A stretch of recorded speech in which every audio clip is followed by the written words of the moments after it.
Welcome. Today we're going to step into a world shrouded in a bit of mystery, maybe even malevolence. We're going to tell you 5 unnerving stories. Objects from around the globe, each one, well, rumored to carry a dark curse or a haunting past. Yeah, these are definitely tales of, misfortune, unexplained occurrences, and they're all linked back to seemingly ordinary items that some people really believe hold true power. So what we'll do is lay out the facts for each story, the details, the strange happenings, and then really you can decide for yourself if these are just, coincidences, or if maybe something far more sinister is at play. Prepare to be, perhaps, a little disturbed. Okay, where should we start? How about with something truly arcane, a cursed grimoire. Now, for anyone not familiar, a grimoire is basically like a textbook of magic. Spells, talismans. Right. Creating talismans, performing spells, even summoning things like angels, spirits, demons, that kind of thing. And they're very, very rare. Highly sought after, highly secretive usually. Exactly, which makes this first one interesting. So back in 2013, just a few days before Halloween, actually, 2 handwritten grimoires turned up for sale, spiral bound. They generated huge interest. Ended up selling for over $13,000. Wow. Yeah, but these weren't just old books. The opening page had this warning, and it's pretty chilling, it said. To those not of this craft, the reading of this book is forbidden. Proceed no further, or justice will exact a swift and terrible retribution, and you will surely suffer at the hands of this craft. A very direct warning. Very direct. And then just to, make the point, it was repeated in the ancient Theban alphabet, sometimes called the witches' alphabet, apparently only understood by, quote, true believers of witchcraft. Right, adding that layer of exclusivity and threat. Totally. So the author signed her name using that same script. Turns out she was a high priestess of Wicca, writing these back in the 1960s. Now, tradition usually says a witch's grimoire should be burned when she dies. Keep the magic secret, keep her identity secret. Standard practice in many traditions, yeah. To protect the knowledge. So for these to even exist, let alone be sold, was, really unusual. Apparently, they were somehow acquired by a woman whose husband worked for Aleister Crowley, the Altus. Ah, okay. That adds another layer of intrigue. Definitely. One book supposedly had hundreds of years of Wiccan knowledge passed down through generations of high priestesses. The second one was more practical, recipes, cures, ceremonial perfumes, that sort of thing. A real repository of practice. So the big question, what happened to the buyer? Well, their identity is still unknown, the company that sold them. They just said, and this is a quote, "We have not heard from the buyer since the purchase." And that could be good or bad. To think that someone actually paid over $13,000 and has since not been in contact makes you wonder what exactly they're using the books for. It's fascinating, isn't it? Because these grimoires, historically, they're meant to be deeply personal, deeply secret. For one to surface like this, especially with such a stark warning, it really makes you question who has it now and what they intend. It's a breach of that secrecy. Yeah, you really do wonder. Okay, from forbidden books, let's shift to something frozen in time. Ice, specifically. Our next story is about Ötzi the Iceman. Remember him? Discovered back in 1991 up in the Ötztal Alps, right on the Italian border. Oh yeah, the Bronze Age mummy. An incredible find. Absolutely. He died over 5,300 years ago, they think. Europe's oldest natural human mummy. Huge scientific discovery.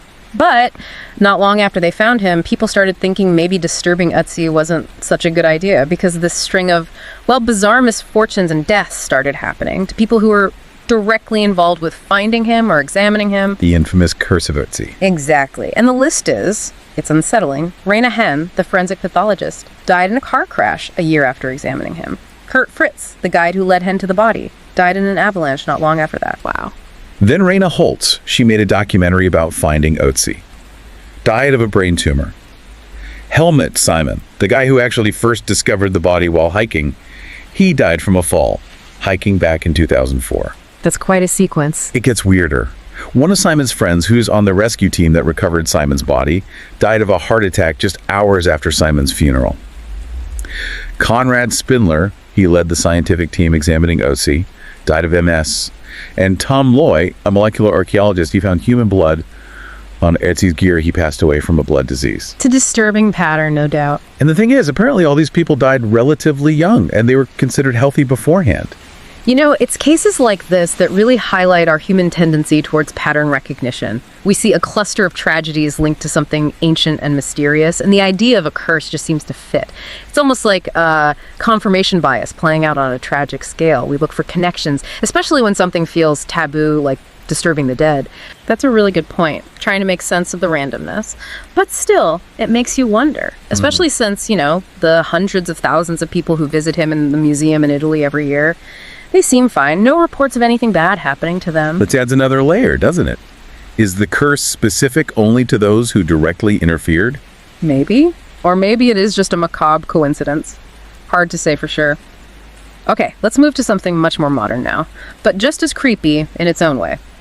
Back in 2010, this Bulgarian mobile phone company, Mobitel, did something really unusual. They completely withdrew a specific phone number, 0888-888. Pulled it right out of circulation. Why? Because apparently every single person who had ever been assigned that number died unexpectedly. The company basically decided it was cursed. Bad luck. Too risky. Seriously? A phone number? Yeah. 3 victims. First owner, Vladimir Granov. He was actually the CEO of Mobitel itself. He died of cancer in 2001, only 48. And there were rumors it might have been, radioactive poisoning. Okay, that's strange. Then the number went to this Bulgarian mafia boss, Konstantin Dimitrov. Big drug smuggling empire, apparently worth 50 million. In 2003, he gets assassinated in Amsterdam. He was only 33. And guess what? He reportedly had the phone in his pocket when it happened. Oh, come on. I know, right? So after him, it goes to one more person, another businessman, also allegedly involved in drug trafficking, Konstantin Dishlev. 2 years later, he's assassinated too, outside a restaurant. And yes, apparently, he also had the cursed phone on him. 3 for 3. All violent or suspicious deaths. Exactly. So that was it for Mobitel. They kept the number inactive for a bit, but then just decided, nope, too much bad juju. They withdrew it permanently. Forever. It's supposedly the only number in the world where every owner died. That is unique. Yeah. It's fascinating that a modern tech company, based on logic and signals, would make a decision based on superstition. It really shows the power of perceived patterns and maybe just wanting to avoid any more bad press or association with tragedy, even if it's irrational. Yeah, imagine the PR nightmare. Get our new cursed number. Doesn't quite work. Okay, from modern tech back to old school curses. Let's go to England, North Yorkshire. There's this pub, the Busby Stoop Inn, famous for being haunted, but especially for one specific thing. A cursed chair. Thomas Busby's chair. A classic local legend. It's a very persistent one. So the story starts over 300 years ago. The pub was home to this guy, Thomas Busby, described as a heavy drinker, petty criminal, and really, really possessive about his favorite chair in the pub. He'd apparently yell at anyone who even thought about sitting in it. Got it. Don't touch Busby's chair. Pretty much. So in 1702, Busby gets into an argument with his father-in-law, Daniel Audi. They were partners in crime, apparently. Audi, maybe just to wind Busby up, sits down in the chair. The chair. Bad move. Very bad. Busby orders him out, then follows him, hits him over the head with a hammer, kills him, hides the body, but he gets caught pretty quickly. Sentenced to hang in the gallows right across the road from the pub. I love the irony. Right. So as they're leading him to be hanged, he looks at the crowd and supposedly yells out this curse, warning that if anyone ever sits in his chair, they would die a horrible death. Then they hanged him, left his body up for days as a warning. And the curse begins. And how? The list of alleged victims is long and creepy. First, a chimney sweep sits in it on his break. Minutes after going back to work, falls off the roof, dead. During World War II, some Air Force officers are in the pub, take turns sitting in it, maybe as a dare. None of them came back from the war. Jolly. 1967, 2 RAF pilots are dared to sit in it. Later that evening, driving home, they crash their car, both killed.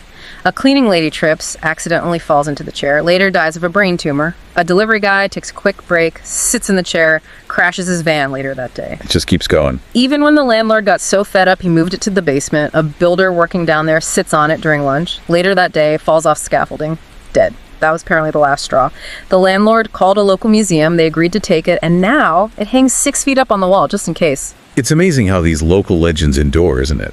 Passed down, accumulating stories, becoming part of the place's identity. Whether you believe in the curse or not, the story itself has power. It reflects this deep-seated idea that intense emotion, like Busby's rage and final curse, can somehow cling to an object. Yeah, cling and cause harm for centuries. Wild. Okay, our final story. This one involves a name that Well, it's instantly recognizable for its horror. Ed Gein. Ah, yes. Yeah. The Plainfield Ghoul. A truly disturbing figure. Absolutely. American serial killer, body snatcher from Wisconsin. Convicted of murdering 2 women, but also known for digging up bodies from graveyards and using the parts to make things for his house. Truly grotesque stuff. Police found lampshades, chairs, bowls, all made from human skin and bone when they raided his farmhouse in 1957. It's the stuff of nightmares. Almost unbelievable. It really is. So after Gein was arrested, his house eventually burned down. A lot of his possessions were destroyed or sold off. One of the things sold, a cauldron, like a big metal pot. Okay, where's this going? Well, this cauldron was bought by the grandmother of a local guy named Dan McIntyre. And she, completely unaware of its history, just used it as a flower pot for years. Oh my God, a plant pot. Yeah. So years later, McIntyre has this cauldron in his garage, and a neighbor sees it and recognizes it. He tells McIntyre, "That's the cauldron from Gein's house I helped clean up back in 57. It was covered in blood." Apparently, they found it among, well, remains, Right. and thought Gein used it to store human organs, maybe even cook them. That is horrifying, using it as a plant pot. Unbelievable, right? So McIntyre, understandably freaked out, decides he has to sell this thing, get rid of it. But as soon as he moves it out of the garage, he starts feeling really weird, uneasy, dizzy, anxious. Then he gets sick with this mysterious illness. Electrical things in his house start going haywire, just bizarre stuff happening. And McIntyre, he linked it all directly back to the day he moved that cauldron. He became convinced it held this like dark energy from Gein, that moving it had sort of unleashed whatever dormant evil was attached to it. He felt it represented all the horror of Gein's house. The psychological weight of knowing what that object was associated with must have been immense. You'd think so. Yeah. Anyway, the cauldron went up for option in 2015. Sold for an unknown amount to Zach Bagans, you know, the Ghost Adventures guy, the haunted collector. Of course. He has it now, displays it in his haunted museum in Las Vegas. You know, this particular object, maybe more than the others, really touches on that idea of psychometry or residual energy, whether it's truly supernatural or a profound psychological reaction to owning something tied to such immense trauma and evil. The reported effects are undeniable for the people involved. It forces you to confront how much power we give these objects just by knowing their history. It really does, these stories. The grimoire, Etsy, the phone number, the chair, the cauldron, they definitely make you pause, don't they? Make you question that line between just bad luck, sheer coincidence, and maybe something genuinely supernatural. Exactly. It brings up that fundamental question.